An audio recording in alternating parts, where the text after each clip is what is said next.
بسم اللہ الرحمن الرحیم۔ اس ویڈیو کو لائک کرو اور ہمارے چینل کو سبسکرائب کرو۔ کئی بار ذہنوں میں سوال اٹھتا ہے کہ شریعت میں صرف زنا کی سزا ہی اتنی سخت کیوں؟ جب قرآن کی طرف رجوع کیا تو معلوم ہوا کہ جہاں صرف اللہ کے حق کا معاملہ ہوتا ہے تو اللہ تعالیٰ نرمی کا رویہ اپناتے ہیں، اور جہاں بندے کا حق اللہ کے حق سے مل جاتا ہے تو اللہ پاک سختی اختیار کرتا ہے۔ دو افراد کے زنا کے متاثرین، دو فرد، دو خاندان، دو قومیں، دو گروہ یا دو قبیلے نہیں بلکہ پوری امت ہے۔ قتل کے گناہ کی سزا بھی قتل، جیسا کہ قرآن مجید میں ارشاد ہے، جس نے ایک انسان کو قتل کیا اس نے پوری انسانیت کو قتل کیا۔ مگر یہاں آپس میں صلح صفائی کی بنیاد پر دیت کی رعایت بھی دی۔ چوری کی سزا ہاتھ کاٹنا، قتل کی سزا قتل، مگر زنا کی سزا یوں بھی اپنی شدت میں بڑھ کر ہے، جب یہ چھپ کر نہیں بلکہ سرعام مجمع میں دینی ہے، اور ہر پتھر جسم پر ایک زخم بنائے گا جب تک کہ جان نہ نکل جائے۔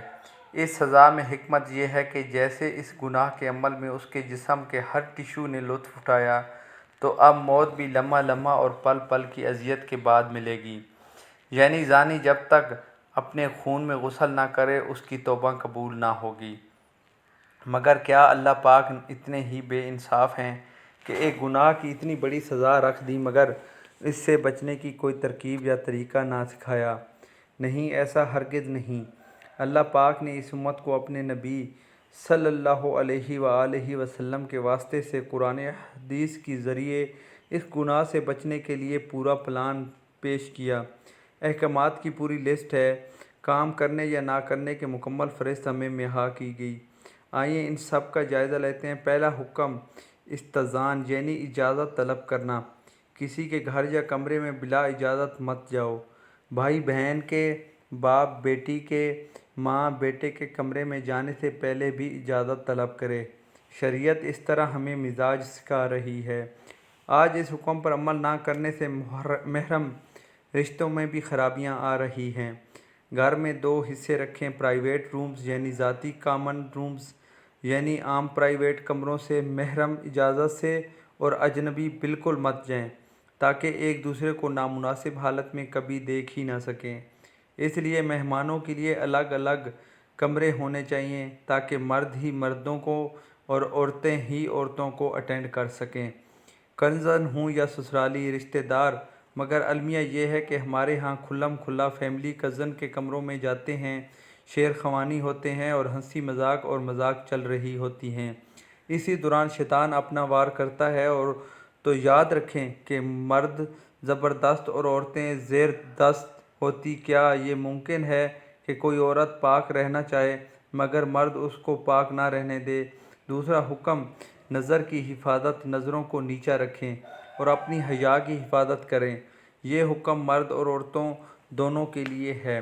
عورتوں کی شادی بیاہ اور مردوں کے بازاروں میں اکثر نظر بہک جاتی ہے۔ کوئی مہمان آئے تو عورتیں جھانکتی رہتی ہیں، اور اسی طرح باپ بھائیوں کے دوستوں سے بھی ہنس ہنس کر ملتا ہے، اور جبکہ شریعت تو دیکھنے سے بھی منع کرتی ہے۔ مردوں عورتوں کی عیادت شادی بیاہ میں کھل کر سامنے آتی ہیں۔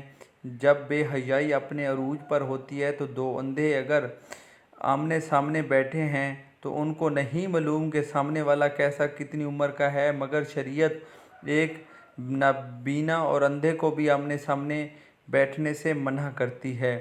حضرت عبداللہ بن ام مکتوم رضی اللہ تعالیٰ عنہ والی حدیث سے ثابت ہے کہ عورتوں اور مردوں کو کئی بار مجبوری میں بات بھی کرنی پڑتی ہے، جیسے بازار وغیرہ، تب شریعت چہرے پر نظر ڈالنے سے منع کرتی ہے۔ صرف اور صرف پردہ کرنا مسئلے کا حل نہیں بلکہ نظر بھی جھکانی ہے۔ امام غزالی فرماتے ہیں کہ نظر سوچ کے اندر تصویر لے جاتی ہے، اور یہ تصویر خواہش میں بدل جاتی ہے، اور پھر یہی خواہش جو بے حیائی کا راستہ دکھاتی ہے۔ تیسرا حکم زینت کو چھپانا۔ پردہ اور چیز ہے اور زینت اور چیز۔ عورت کے اعضائے زینت نماز میں چھپائے جانے والے اعضاء ہیں۔ کوشش کریں کہ اس فتنے کے دور میں محرم سے بھی زینت والے اعضاء چھپائے جائیں۔ اپنے سینے اور گریبان کو خصوصاً ڈھانپیں۔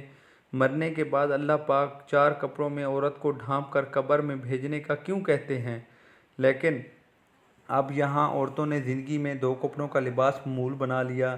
اب تو بوتیک بھی دوپٹے آرڈر پر تیار کرتی ہیں، کیونکہ عورتیں 3 کپڑے بھی پہننے پر راضی نہیں۔ عورتوں کا غیر مسلم عورت سے بھی نماز والا پردہ ہے، یعنی سوائے چہرے، دونوں ہاتھوں اور پاؤں کے باقی جسم چھپانا ہے۔ مگر یہاں تو ویکس بھی کروائی جاتی ہیں اور فیشل بھی۔ مرد حضرات پبلک یا گھر میں شرٹس نہیں پہن سکتے۔ آپ حیادار ہوں گے تو گھر کی عورتیں بھی اپنی حیا کو مقدم رکھیں گی، ورنہ سب سے پہلے بگاڑ گھروں کے ماحول سے شروع ہوتا ہے۔ ماؤں اور بہنوں کے نامناسب لباس گھر کے لڑکوں میں حیا کی کمی کی وجہ سے بنتے ہیں۔ یاد رکھیں، جب عورت نے اپنے ستر کا خیال نہ رکھا تو محرم اور محرم کا نامحرم کا دشمن بن جاتا ہے، اور جب اللہ کے مقرر کردہ حدود قیود کا خیال نہیں رکھا جائے گا تو باپ بیٹوں کو خود پہ حلال کر لیں گے۔ خدادار اپنے گھروں سے فسق کا معاملہ ختم کریں۔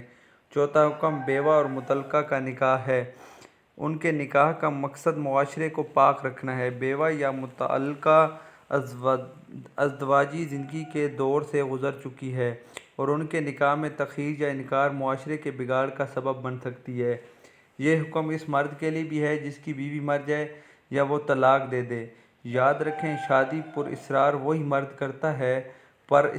مرد کرتا ہے جو پاک رہ کر صرف بیوی سے سکون حاصل کرنا چاہے، ورنہ معاشرہ بھرا ہوا ہے ایسے غلیظ لوگوں سے جو شادی کو بوجھ سمجھتے ہیں، کیونکہ انہیں اس بوجھ کو گلے میں ڈالے بنا بھی سب کچھ مل رہا ہوتا ہے۔ اللہ تعالیٰ نے اجازت دی ہے کہ ایک سے خواہش پوری نہیں ہوتی 2 شادیاں کر لو، 3 کر لو، 4 کر لو، اس میں بیوی کی اجازت بھی شرط نہیں۔ ہاں، بیوی کے حقوق پورے کرنا فرض ہے، مگر کیا کیا جائے اس اخلاقی طور پر دیوالیہ معاشرے کا کہ جو گرل فرینڈ تو 10 برداشت کر لیتا ہے مگر بیوی 1 سے 2 نہیں۔ اس طرح بیوہ یا مطلقہ کی شادی پر ایسے بے شرم تبصرے اور اعتراضات کیے جاتے ہیں کہ اللہ کی پناہ۔ نکاح میں بہت تاخیر نہ کی جائے۔ ہم گھروں میں کیبل لگوا کر، کھلی آزادی دے کر، کو ایجوکیشن میں پڑھا کر پھر اپنے بچوں سے رابعہ بصری اور جنید بغدادی بننے کی توقع کریں تو ہم احمقوں کی جنت میں رہتے ہیں۔ 2 جوان لڑکا لڑکی جب یونیورسٹی کے آزاد اور روشن خیال ماحول میں پڑھیں گے تو ان کو تعلق بنانے سے کون روکے گا؟ جب گھروں میں دینی تربیت نہ ہو، مائیں اسٹار پلس کی ڈراموں اور کپڑوں کی ڈیزائننگ میں مگن رہتی ہوں، اولاد کی سرگرمیوں اور ان کی صحبت سے ناواقف ہوں، تو جیسی خبریں دن اخبارات کی زینت بنتی ہیں وہ بعید نہیں۔ مگر ہمیں تو یہ سکھایا جاتا ہے کہ جب نظروں میں حیا ہو تو پردے کی ضرورت نہیں۔ اس کا تو یہ مطلب ہی بنتا ہے کہ جب نظروں میں حیا ہو تو پھر کپڑوں کی ضرورت بھی نہیں۔ یا اللہ تعالیٰ کا اپنے محبوب کی امت پر خاص احسان ہے کہ اس نے ہم میں پچھلی قوموں کی تمام گناہ دیکھ کر بھی ہمیں غرق نہیں کیا، ورنہ بنی اسرائیل کے لوگ تو بندر بھی بنائے گئے اور خنزیر بھی۔ توبہ کے دروازے بند نہیں اور نہ ہی رب کی رحمت مدھم ہو گئی۔ جب اللہ کی محبت اور ایمان کی روشنی دل میں آ جاتی ہے تو یہ نور علی نور ہے، نور ہی نور ہے، اور اب ایسے دل میں بے حیائی داخل نہیں ہو سکتی۔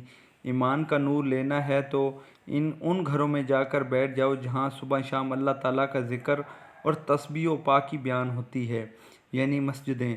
توبہ سے شاید دن گزرنے کا انداز بدل جائے، راتوں کی بے چینی سجدوں کے سرور میں بدل جائے، اور جب یہ میڈیا اور معاشرہ تمہاری توبہ کو دکھانے لگے تو تب فیصلہ ہوگا کہ تم اس رب العزت کے غلام ہو یا اپنے نفس کے۔